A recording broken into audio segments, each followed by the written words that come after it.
Welcome to the DentiMax Tip of the Week. Today we're going to talk about late charges for patients, how to assess those late charges.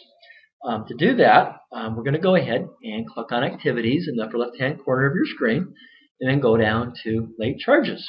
This will pull up our Late Charges feature. From here, we have all sorts of ranges that we can select. The first range here is patients from and to. I usually don't use that feature, but if you wanted to, you could select a range of patients.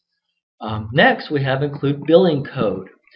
This might be beneficial if you have known patients that you really want to watch, and those certain patients you want to assess finance charges to. Maybe in the past they've made late payments, and you want to make sure that those guys are taken into account when you are assessing finance charges. And so let's go ahead and use our little bookmark feature to pop on over to John Wood's record here. And in every patient's record, bottom of their screen, you'll have billing code. In this case, I put an L there for John Woods. Okay, and so let's use our forward button here to go back over to our finance feature. If I put an L here, it's going to look for patients who have an L there in their billing code in their patient record. And not only if they have an L, but if they do have outstanding charges that they haven't paid on yet that are way outstanding, they'll be assessed a finance charge. Okay. All right, the next one is Exclude Billing Code. Okay, on this one, if you have friends and family members that you don't want to assess a finance charge, it's just not worth it. Go ahead and use that. And so in this case, we'll go ahead and jump back over to John's record. If we had an F here, he would be excluded from. If we use that range, he would be excluded from getting a finance charge. Go ahead and put an L back there and save that. Okay, use our forward button to go back over to our finance charge feature. Next, we have account code. I would recommend setting up a separate one from adjustment. Your software comes by default with an adjustment code that you can use, but I would again set up a finance charge code. We'll go ahead and look at the details. They're easy to set up. Just put finance description, finance charges. That way, when the statement comes out for your patient, they can see it's a finance charge. Okay. Other things, type would be set to adjustment, and then you click on Allow Positive Amount here. Easy to set up your own finance charge account code. Next would be the description. You can change it to something else if you want, but if you set up your canned finance charge code, that will automatically appear as the finance charges. The next thing is the minimum balance. If somebody doesn't owe you very much money, even though it's really late, and maybe only owe $1, you might not want to assess a finance charge for that patient. So in this case, we have $50 selected. We could bump that down maybe to $25. And so if they have a minimum balance of $25 that they owe you, they could possibly have their late a finance charge assessed.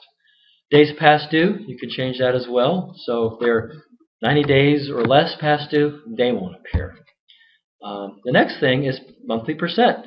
If they owe money to you, you could say, you know what, legally in the state of Arizona, we can go up to maybe 10%, we'll say, for this example. And so this will be assessed, this 10% for what's outstanding on a monthly basis.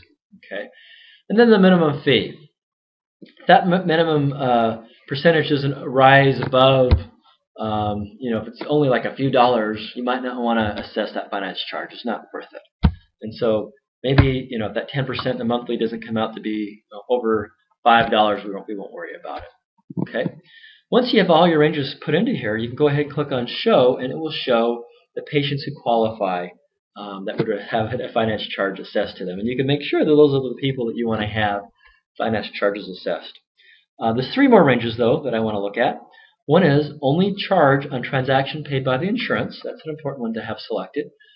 If you have outstanding insurance and you're battling those insurance companies and you're waiting for that payment from the insurance before you bill the patient, you probably don't want to assess much finance charge for that patient until you get the insurance payment. The next one is do not charge if a payment has been made in the last 90 days.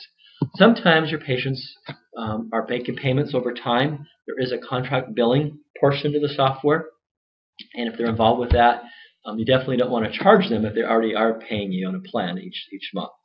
So you go ahead and select that. And the next one is only charge the head of household with 1 fee per family. Kind of important one. You don't want to be charging little Susie.